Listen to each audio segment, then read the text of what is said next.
You're going to have a Roger being able to close the distance there, potentially Nicolette being able to close the distance there. It's all kind of geared towards getting to R in that back line. The only thing on the side of BTK or that Night Horde, I've seen that Yuzong is very susceptible in the early game to a lot of those ganks, those early rotations, being able to take him down to the point where he's not as useful during the team fights. And we also have to question how Masha is going to be able to play into this. Is Masha going to be able to get around the map and get a lot of those kills? All right, let's see how it goes now. BTK up against Night Horde, game number 3. This is match point for both teams, what we like to call a rubber band match, bouncing back and forth. Can BTK finish off the season with a clean, only 1-loss record, or will Night Horde take that from them? A clean, only one loss. Hey, that's the best any team's done. GG's got the same thing, you know? Right now, a perfect except for one season for BTK. Hoping for it. All right, Night Horde, 20% audience prediction. They've gone up 1%. They've gone up 1%. That victory, that first game victory brings Night Horde up by 1%. Changed the world for them. Right now we're taking a look at the emblems. A lot of quantum charges for both teams there, as well as seeing a few of those impure rages to kind of keep them, especially on the side of BTK, to kind of keep them in the fight a little longer with that mana consumption. Once again, the focus for BTK is that gold lane right now, man. Just try to give Basic a good game. I think now that he's on the Roger, it's needed even more, because that's a huge win con for mid-game. If they can get Basic even a kill, or at least get him some nice gold plating, put R behind a little bit, it can really kind of roll them into second turtle, roll them into third turtle, roll them in to first lord. But Basic goes down, oh my foe, with the first blood. Yeah, he missed the decimation, but still able to find the kill onto Basic, closes the distance there. Mobazane powerless to do anything through that engagement. That's a great start for the Night Horde. It's a great start for Oh My Foe. It's exactly what you want on a Martis. Now we're going to run into first turtle. Oh My Foe's going to have a little bit of extra gold. And it's very clean for Night Horde. Yeah, and right now, the big thing for me is I feel like Sleepy's kind of being kept at bay here right now with Yellow. We're going to see how this first hurdle kind of goes off. I feel like we're in a better position for the Night Horde, as you see Mobazane still on his buff right now, but now starting to come around for the flank. Amamoy able to get the flicker. Nolan's Fury does knock out Mobazane and helps secure. No, wait, no! BTK still gets the turtle there. I mean, yeah, maybe a half a second to hit that retry and able to do it right on time. Mobazane literally walked up there with the Fredrin, grabbed the retry, then turned. like it was nothing. It's just those things that Night Horde need to be very careful of when it comes to these objective fights. Always be on the guard. Always assume that you have the enemy jungler in range that's going to be trying to retry in there. Does look like Night Horde need a pause real fast, so we're going to be jumping into that, make sure everything is squared away and clean for both teams. And let's just keep the pressure building, right? We need a little bit of time to really build the pressure. It's BTK up against Night Horde, and Night Horde, I mean, just clean up game 1, and now in game 3, it's looking a little reminiscent. We already see the Martis start to pop off a little bit. Luckily, Mobazane able to take first turtle, well getting knocked up by Minoan's Fury. So, I mean, it could still kind of go either way. Just walked in there, slamming that retry button, still able to get it off and steal that away from the Night Horde. I want to say, while they're still able to get the kills and get the early game advantage, at least right now, it's not at the cost of BTK's jungler, which I really feel like really kind of upsets the flow of a lot of those ganks, really stops the rotations, really kind of brings a stall to BTK when it comes to those objectives, which we're seeing. Like when BTK or when Mobazane isn't getting harassed or killed, he is still able to make a presence, come in and scoop up a retribution from the Night Horde. I mean, per usual, I think when we're all getting not harassed or killed. No, I'm just, but yes, no, I think that was kind of the key in game number 1 was, and that's been a key for a lot of teams dealing with BTK is like, just tilt Mobazane. If we can tilt Mobazane, it messes up the whole flow of BTK. But right now, BTK have also found another way to, Mielo with the 1v1. Sleepy goes down. I think Masha definitely needs a little bit of time to really scale up. Oh, my foe also goes down. Nicolette able to pick up the kill. BTK starting to turn things around. And just like that, it starts flipping in favor of BTK here right now, who now mount themselves a little 1K gold lead. R checking his bush. He knew, too, as he gets close, he's like, wait, maybe I shouldn't walk into this. He, like, turns around for a second. Holy Baptism does come down. Cold World, a presence starting to be felt. Yeah, and unfortunate. That leaves, I want to say, it's just ours lane that we're trying to see with some type of domination as Sleepy already got taken out there. Mielo having, I want to say, a good way, starting to enforce his will down at the bottom here. Sleepy not really having an effect on some of the team fights just yet. Well, I mean, Momoy's forced to babysit R right now, right? He just has to hang up, which means Sayori isn't able to really force a wave clear in the mid side, so she's always late to the party. She can't really jump into the river because she's alone. It's very similar of when game 1, Nicolette was on the Ferromies and Cold World and her were constantly split up. Sayori and Momoy have not been able to work as a team here, really. Yeah, and it's to the frustration of the Night Horde right now. 2K behind and still getting pressure in their jungle for Oh My Foe. Whole World Nicolette combo is online right now. The Holy Baptism, the Terrify. They're just running back and forth from mid to gold, taking no prisoners with them. Yeah, and all that while starting to get to these objectives unanswered by the Night Horde. More pressure from Mielo. Able to help. Oh, but a barrage comes out. Basic forced to back off. Cold World will be able to get a little bit of heal here. Nicolette here to join the fray as well. Needs to be careful for Oh My Foe. He's definitely still a threat. Yeah, we are starting to see a little bit of pressure from the Night Horde, especially from Sleepy at the bottom, trying to push in the lanes. It's just right now, it's starting to get into BloodThirstyKings momentum. They're starting to push. They're starting to have a successful laning presences right now to the point where everything needs to be answered. Like you see the Night Horde, they need to start babysitting lanes. They're starting to rotate a little later. They're answering, they're replying to BTK instead of creating their own initiative here. A little bit of damage does land on a Mobazane here. Minoan's Fury Flicker onto 3 members. NetherRealm does come in as well. Mobazane and Nicolette are able to stand, withhold them. Night Horde want to try to advance, but just aren't able to get close. It terrifies the stuns, but the full barrage comes out. Cold World flickers, but is still taken down. Sayori trying to find Nicolette. Nicolette should be able to get away from this, though. Oh, that could have easily turned into 2 down for BTK, able to kind of create that distance. Still a 1,300 gold lead for BTK, but not really going in the same direction as it was. Oh My Foe in trouble. Nicolette also in trouble, though. Sayori doesn't fully commit.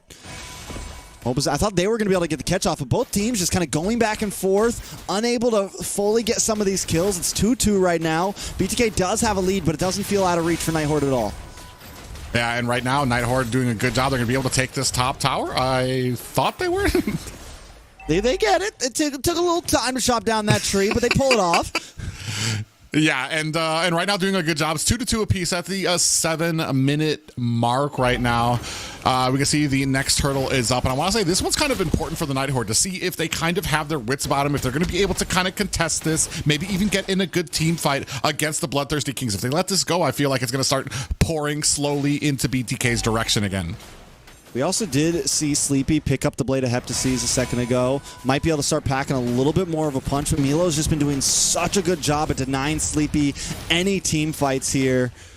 Mobazane's going to be able to chip away at this turtle. Tries to get the steal Sleepy, but unable to achieve it. Mobazane pops the retry. Now a little bit of a clash in the mid side. Night Horde don't want to force it. And I kind of have to question the effectiveness of this Masha right now. You saw kind of down there, Sleepy kind of like, I mean, didn't really have a purpose in that fight. Was kind of looking for something, couldn't get around to the squishies or at least get close to them on BTK's side. And then unfortunately, Night Horde didn't really have an engagement tool to even get close to the turtle. And it was easy pickings for BTK. And BTK is starting to group up a lot more. They're running as a 4-man, searching for fights. I'm wondering at what point does Night Horde want to bring the team together? Maybe, you know, sacrifice a tier 3 on one of the off lanes just to maybe take something, especially when this Lord comes in. No towers down yet. It might be valuable to just like come together and be willing to lose a little bit of material in the off lanes.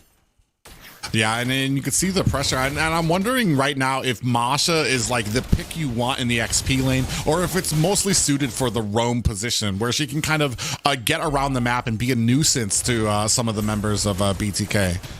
Ooh, nice damage onto Masha. NetherRealm does come in. We did just see Sleepy hit Cold World, and there was a nice chunk taken out. So the damage is starting to get there, even with the singular death. I think we still just need a little bit of time. The pace is definitely slow for both teams, and I don't think we've seen any of the heroes really pop off. R is also going to end up being a problem. We saw the full barrage earlier, and if no deaths, as long as R can keep farming for free, BTK is going to have to think about that. Yeah, and I want to say this isn't really, I mean, in anybody's grasp just yet. Both teams kind of even. It's about a 2K gold lead for BTK, but at the 9-minute mark, that's not huge. Both have the same amount of towers down right now. It's really going to come into play when it comes to some of these team fights for the objective. Most definitely. Lord now up. Going to force both teams to come together. I don't think anyone wants to give this one up just yet. BTK have taken the tier 3 in the boss side. R's taking the top side. I would say the advantage still kind of goes to BTK, at least for the long lane. But, hold on, a little bit of damage onto R there. R able to flicker back, bring out the full barrage. A lot of damage onto Mielo. He pops the Black Dragon, trying to get away. NetherRealm from both teams. BTK does claim the Lord pit, but while this is happening, Sleepy is just hammering home in that bottom lane. Yeah, I was just about to say that. They basically ignored Sleepy, who's basically going to get himself a tier 2 tower. But Mobazane going to be able to get them BTK a Lord for that. They lose 2 towers there.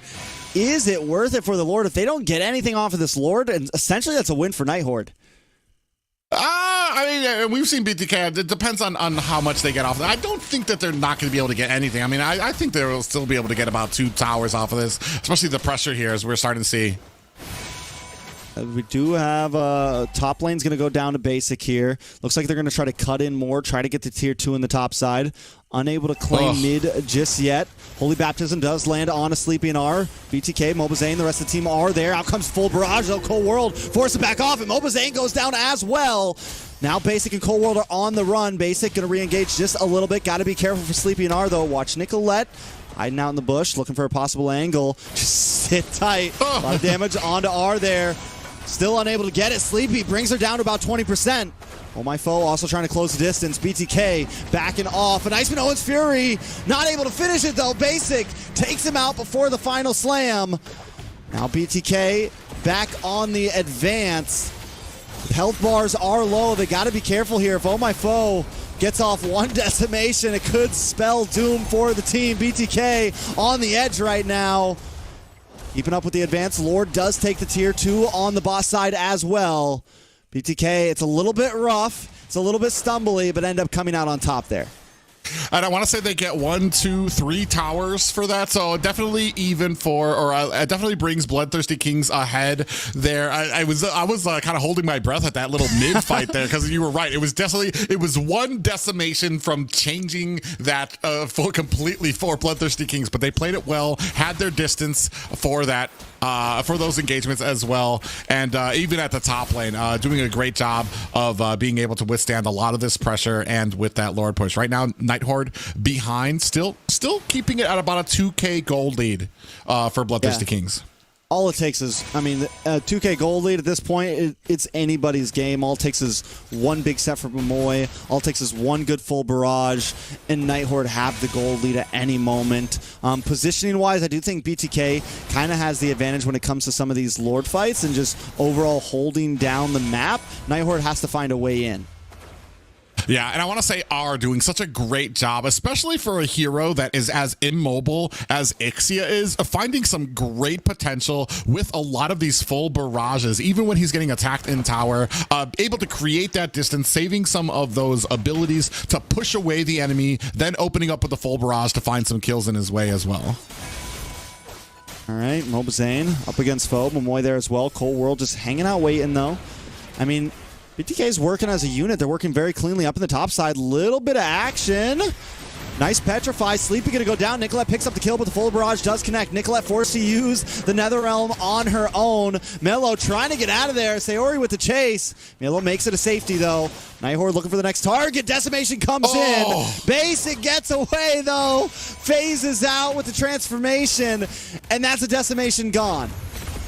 Yeah, I couldn't tell if he had phased out or if the decimation was used a little bit too early, but it was definitely the phase, and that what a great play. It sets back the decimation. The Night Horde doesn't have the momentum, and right now 3 members versus 3 here competing at the Lord. And that's what you were talking about earlier today with the outplay possibilities with the Roger, right? It's one of the things that makes him a kind of exciting marksman to see, because there's just some of those mechanical plays you can make. Lord gonna get reset here. BTK does have control over the long lane on the top side. Night Horde's either going to have to force it or do something about it. Full barrage does come out. A lot of damage on the multiple members. The flicker forces everyone away. Mobazane now alone in between 4 members. Netherrealm able to connect Sleepy. What are you doing? You got to get into this fight. Netherrealm still connected. Everyone back to full health bars. Moy a little bit low. Black Dragon out from Mielo, and R able to take the Lord. I was just talking about these great full barrages from R. He has no fear when it comes to it, especially the security he has from his team. He even flickering forward, he knows that the Night Horde is going to be right there behind him to make sure that he's going to be able to get this damage off on it, forcing BloodThirstyKings back away from this turtle and helping them to be able to secure it. Super clean, and even under the threat, like getting attacked first, then bringing out the full barrage and forcing them all away. Here comes another full barrage on multiple members, pulls them all together. Netherrealm able to come out from BTK, but still they can't take the fight. They're constantly getting stopped in their tracks from this Lord. Now coming down the boss side, BTK in a little bit of trouble. Mobazane able to find Sleepy something in this moment of casualties. But the inhibitor is getting shredded down. Can't quite see if the Lord was able to take that or not. BTK working away on it. Yes, the inhibitor is gone on the bot side. And with the Lord coming up on top side next time, it's a huge advantage for Night Horde. A little bit of a mistake from Sleepy, but not something that kind of turned the tables for the Night Horde. I just feel like had Sleepy not died there really wasn't much there for him to dive in on in the first place, but they could have maybe created some potential elsewhere, maybe up at the top as well. And we take a look here at the items. 11K there for R. We were talking about it already. Already has Demon Hunter Sword and Sea Halberd, so he's going to be chunking there, especially with Roar just waiting on one last item. Looks like he might be looking for a BOD there. BOD, while baby. On the other side, you said what? BOD, baby, just all out, no immortality. We're just going all in. Yeah, so we're starting to move in here now. Actually, Momoy in a little bit of trouble. Does get caught up, but not too worse for wear. And we're seeing BTK kind of on the back foot here right now. And is this going to come down to the patience of both of these teams? We were talking about it before. I mean, especially when it comes into the late game, you don't want to be making as many mistakes. You want to kind of keep it very precise. And I want to say right now, Sleepy doing a good job of trying to create that pressure on some of these side lanes. No, the answer to R right now is definitely Mielo. Mielo has to be the one to kind of put pressure onto R. Oh my god, the damage on the 2 members, Basic and Cold World. Instantly deleted, taken off the map. Night Horde find a moment, 30-second death counters up. They're going to push in onto this tier 2 and take more control in the Land of Dawn. I'm shocked at just how quickly they were able to destroy Basic and Cold World and dust them as they checked that bush there. And that's unfortunate for BloodThirstyKings. They weren't able to kind of close in on there quick enough. And you can see Mielo. I mean, you were talking about Mielo's going to need to be able to close the distance onto R. But the Night Horde doing such a great job of protecting it, and R doing a good job of staying in the back, making sure that he is not close enough for them to be able to gank. I mean, it's definitely a conundrum for BTK. The gold deficit is still not too far down. They got to go for a cheeky steal or something here, but the damage from Sleepy is starting to come out. He does get stunned up. Holy Baptism, a lot used just to take out Sleepy. Lord, down to about 70% now. BTK actually up 5-4. Mielo trying to zone them away, but the damage is insane onto him as well. Night Horde get it back off, but waves still coming down the boss side. BTK got to do something about this. Yeah, I mean, there's waves crashing in at the bottom, which means that the time for BTK is very limited. They still have a very dominated presence at the Lord, and they're still able to zone out the Night Horde. Now the time is definitely now. Mielo may go down for this one. Mortality pops. Get ready for the full barrage. And here they go. Nicolette taken off the map first, along with Mielo. BTK unable to withstand the barrage of Night Horde. Yeah, and right now, R just having the game of his life right now. 3-0-4. You wouldn't know it from the stats, but he is able to open up onto BTK now, forcing their way into the core. All R's got to do is lock on. Minions do come out in the nick of time, but R's unloading Basic, unable to do anything about it. Mobazane, unable to do anything about it. Cold World, unable to defend. Night Horde now going to take their time, move on to the Lord. Yeah, Sleepy going to go ahead and start this off, but I mean, I want to say BTK still looking like they want to do something here. Nicolette and Mielo still on death cooldowns here, so they're not going to be able to do much except for clear out their jungle. This is going to be a free Lord for the Night Horde, and it all rests on BTK and their ability to defend this next oncoming Lord. You know, BTK knew it. They spent so much time in that gold lane trying to get the kill onto R, trying to slow down the scaling of R, but just weren't able to complete the mission. R goes deathless throughout all 19 minutes, and he was online by minute 10. He was online by minute 12. He was ready to go, and now BTK is feeling the consequences.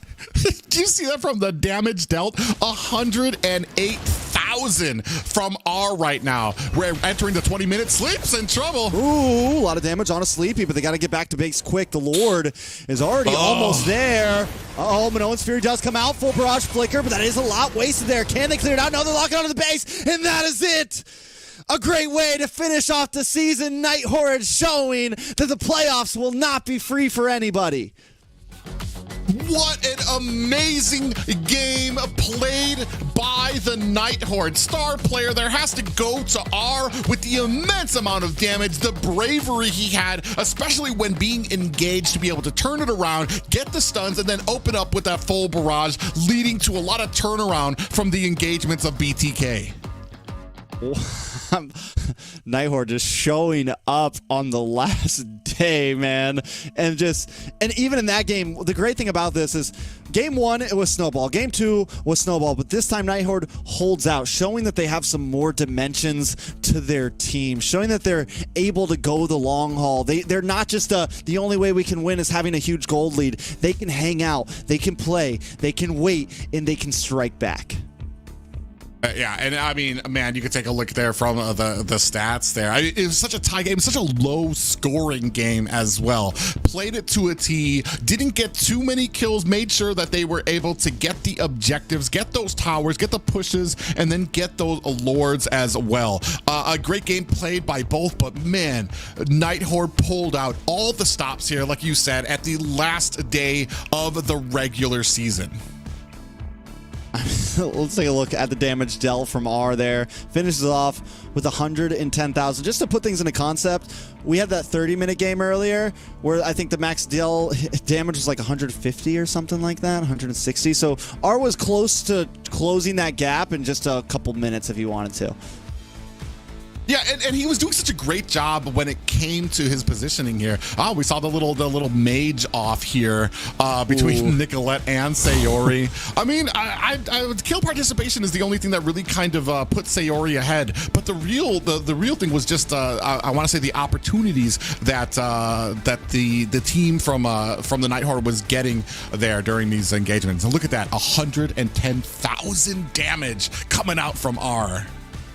R definitely just Finish was so great in that. I can't even put it into words, honestly. Every time, and just really took advantage of the way that BTK was approaching those fights when they would come in kind of grouped up, because I would bring out the full barrage, then pull them all together, and there was just nowhere to go. And you pair that up with Momoy, the Momoy R combo online. Liz, I heard you in the background, just getting shocked, getting hype. How you feeling? I'm shook. The first game, I was like, maybe it's luck. Maybe they're just having a really good game. BTK might have just woken up, need some time to freshen up. Second game kind of proved that point. They had a pretty good game. But third game was when I could not believe when that base was going down. But it happened. And once again, I mean, BTK ended where they started. So, you know, it doesn't really matter that much with their current placement. But it definitely does show us that this season our teams are very, very close with each other. And it's interesting because I recently got to speak with Sayori on a little private interview, so guys, stay tuned for that. But in the interview, she actually said that Nicolette is her role model, and she's been looking up for Nicolette. And today they got the showdown, and she was actually able to shut her down. So, I mean, a lot to expect out of Sayori, this new up-and-coming girl boss in the mid lane. I love it. That makes me kind of sad for hyping up the girl versus girl battle. But no, I think you know, you get to you have the people you look up to, you get to finally meet them in a match, and Sayori the whole team put on to that tonight.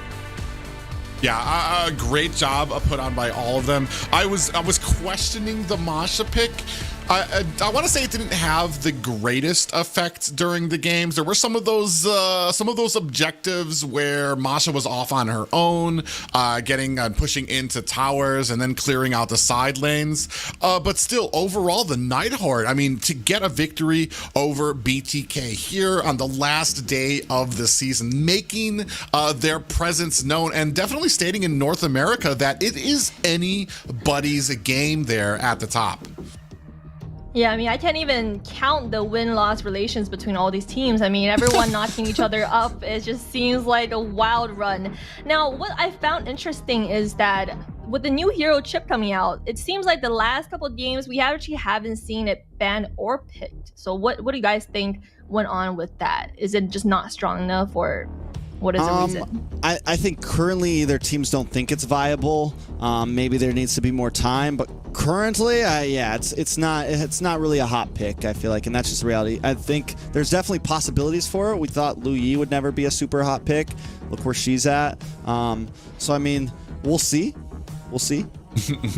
Well, and yeah, and I was gonna say that too. It's right now it's one of two things: either not a hot pick, or teams just need a little bit more time to kind of synergize with it, see where it fits. We saw some comments before where when compared to Lu Yi, I mean, the teleport is a lot faster. So I mean, instead of like waiting for that diversion to come up for Lu Yi, I think it takes like 3 or 4 seconds. You have an immediate teleport there from Chip, but you also lose some things when it comes to that roaming potential, the setting potential, the CC that you can have in there. I think it's still going to take some time for teams to see where it plays in there, but the potential is there. Yeah, for sure. And our teams are not looking to take that risk today. Now, Trex, the MVP will be R, so why don't you take us through his amazing plays? I mean, that last game, R was monster. This is game number 1 right here. Game number 1 where we saw a little bit from game number 1, but this is the last game where I think R really got to pop off, and I think this is where he earns that MVP. So this is the one where everything, I think, completely turned around. This is when we really knew R was online, and that BTK was going to have a hard time with this. Yeah, I mean, just opening up, and I almost, I want to say, like, it's almost cheating to show this end game, because right from the get-go, they were trying very hard to close the distance on R, gank into his lane, even chasing him down, and he was saving up those stuns and those pushaways right for when he got to the tower, opening up with the full barrage. Just a very well-played Ixia by R. I mean, absolutely. And it seems like with Sleeps not having to meet that dinner deadline, Nighthorde just pulled out a full victory right there. So it looks like maybe we need to schedule their matches at a better time upcoming in the playoffs. Now, we have an interview with Nighthorde, and who better than to represent them than Oh My Foe. Hello. Oh My Foe. Yeah. What a dominating victory. Thank you.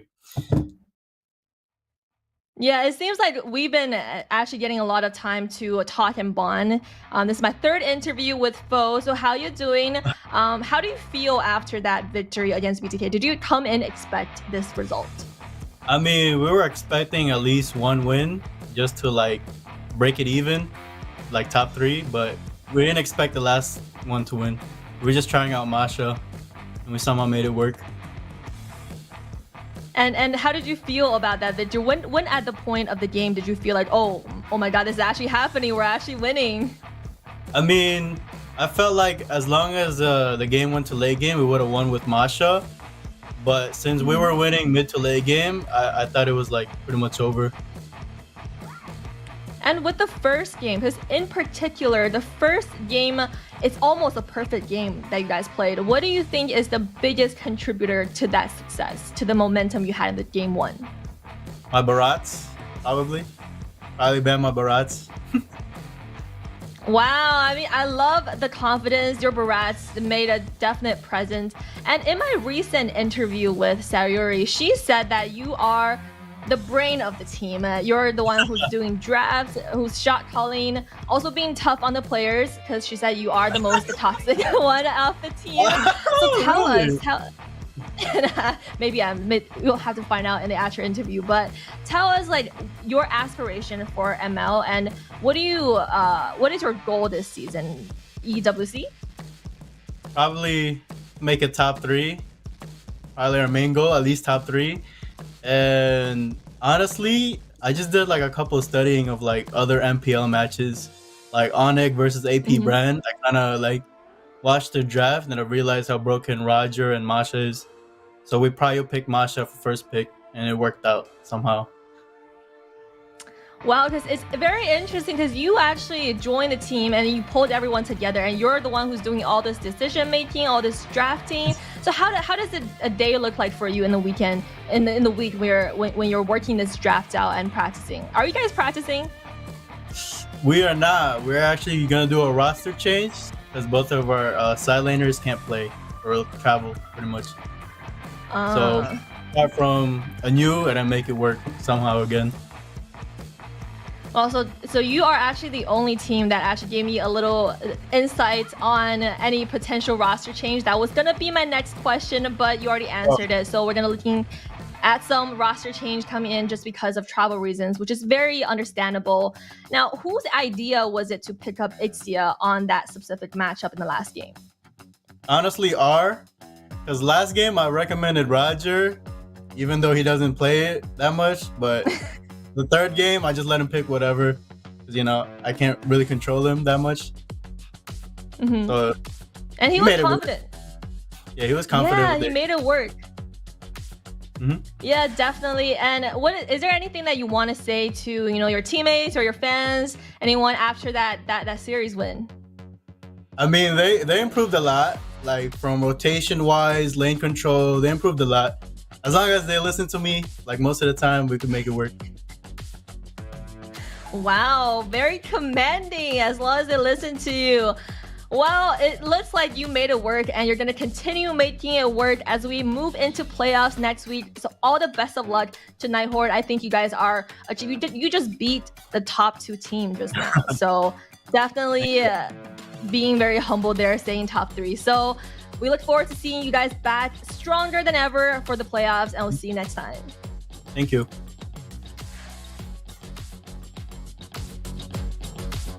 Top 3, guys. Top 3, Night Horde, top 3, and they broke it. We were a lot of our talk was about Night Horde and BloodHounds when the season started private, saying that maybe one of those teams could break into top 3. And Night Horde did it. Yes, there's still playoffs coming, but I think they've definitely made a statement. And even through the roster changes or whatever, Night Horde has made a name for themselves as a quote-unquote, like org of NA. Maybe not an official org, but still a name of NA. Yeah, a name that's got history here. Like we talked about before, maybe not the same members that began with the Night Horde, but very proudly holding that banner right now, especially now that they were able to create this feat of toppling over BTK in the last day of the season. You already know with the roster changes, I'm kind of like, ugh. But if anybody can pull through, kind of create that same type of synergy, it's going to be the Night Horde. And I look forward so much to see what they can bring to the playoffs. Absolutely, and I love the candid response that they actually give you on their potential roster changes. And it seems like maybe every team will look at some kind of adjustment, whether it's momentum or whatnot. So looking forward to seeing that. But first, let's take a recap on today's thrilling matches. I mean, on our last day. Sorry. Okay, Trex, why don't you take No, us you through got it. You do it. You do it. It's been a long day. I've been yelling a bunch. You got this. All right. So since Trex has used all his super powerful voice up, let me take you through what happened. So first half, Area 77 maintained a steady performance. They're leading LEGACi to end the regular season journey where it started. Now, GG showed Kahari the Brave and FIENDS that bravery is great, but experience and knowledge makes you better than great. Second half of the night, things started to heat up with 2 best-of-3 series from their underdogs. And now while BloodHounds gained momentum but lost the series against Devious Activity, Night Horde actually brought up the biggest upset of the night, even stirring up our NA production, which is usually pretty smooth, I gotta say. So what an eventful way to end the regular season. I think a lot of us came into today. I think a lot of people came in today expecting sweeps, expecting just kind of, a final day, whatever. Let's get to playoffs already. And nobody expected, some of the surprises that some of these teams had for us. Yeah, and especially it's been like that throughout the entirety of this season. So many teams stepping up to the plate, especially when it comes up to the top 2, when it comes up to Gaimin Gladiators, when it comes to BTK. This season, teams have stepped up. They're showing that they're no longer shaken by that the immovable force. They know that these teams can be beaten, and they've been showing us all the different ways that they can. That's a great way to put it, all the different ways that they can be beaten. And after the results today, let's see if it shakes up our standings. Trex, why don't you take us through it? GG still holds the number 1 slot, BTK falling right behind them. But there's our boys, the number 3, the Night Horde. Area 77 following right after that. FIENDS with the number 5. And then DA, a team that a lot of us had our eyes on, falling down low on the number 6 position. BloodHounds finally put a few more points on the board as LEGACi sits at number 8. Yeah, a huge jump there. I believe Night Horde jumped from 5th to 3rd place there, rounding it up at the end of the season to 3rd place, right behind the BloodThirstyKings, and taking their and just narrowly getting that spot right above Area 77 there. So, I mean, a great effort put in by all the teams, especially when it came to the rankings, and now it's going to decide where they end up in the next brackets for the playoffs. And where do they end up for the brackets in the playoffs, Private? Well, you can see here, it's going to be Gaimin Gladiators taking on LEGACi. Area 77 will be going against FIENDS.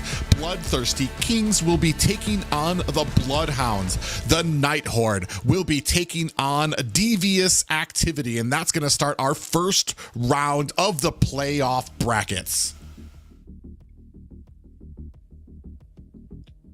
Comments, Trex. Yeah, I mean, I'm excited for playoffs, man. I'm ready for next week. I think playoffs are going to be exciting. As I just stated when that last game ended, I don't think anyone is safe. I don't think anyone is going to get a free run this playoffs. I think for the first time in NACT, playoffs will probably be hard to predict. Yes, there's favorites, but I get a feeling we might see some upsets. I'm actually very big on the upsets here. It's been a kind of an exciting, especially when it comes to the predictions. I'm sitting at the bottom of the leaderboard right now when it comes to that, just because it's been so crazy to try to predict how these matches are going to go, who's going to get the upper hand, and what these teams are going to be able to pull out. So many different things, whether it's the Roger and the Masha coming out. We've just seen little hints of the Chip, and also what did we see last week? We saw the Hanabi and an Angela come out there. Just these little things that teams are pulling out all the stops when it comes to the competition here in North America. Yeah, and the competition has just started because right now we actually have states on the table because playoffs is elimination style and the winner series will be best of 5 and the loser bracket will be best of 3. So if you're dropping down into that loser bracket, you're looking at a very slim chance to make it out there. So it's going to get fierce, guys. Now, regular season has been a thrill. It has been super quick. How are you guys feeling? Anything you want to say about the regular season and to wrap it up?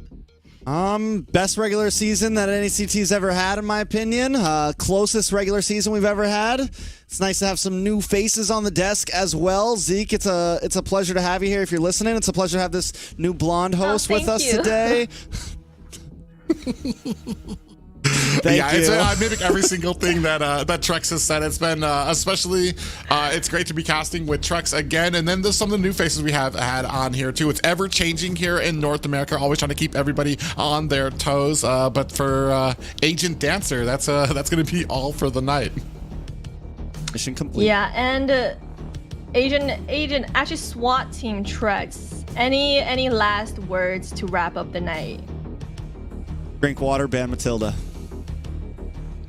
Drink water, ban Matilda. You heard it, boys. That's going to be it. Now, code name NACT has been a mission success. What a day it has been. I cannot think of a better way to wrap up this season. Now, today hammered one thing for us. Our teams are getting neck to neck this season with competition getting even more fierce as we go. Now, as we gear up for the playoffs, expect some roster shakeups and heightened stakes because warm-ups is over and elimination begins. Now, until then, stay awesome, stay tuned, and stay hyped. Agent Beth, Trex, and Private signing off. Good night, everyone.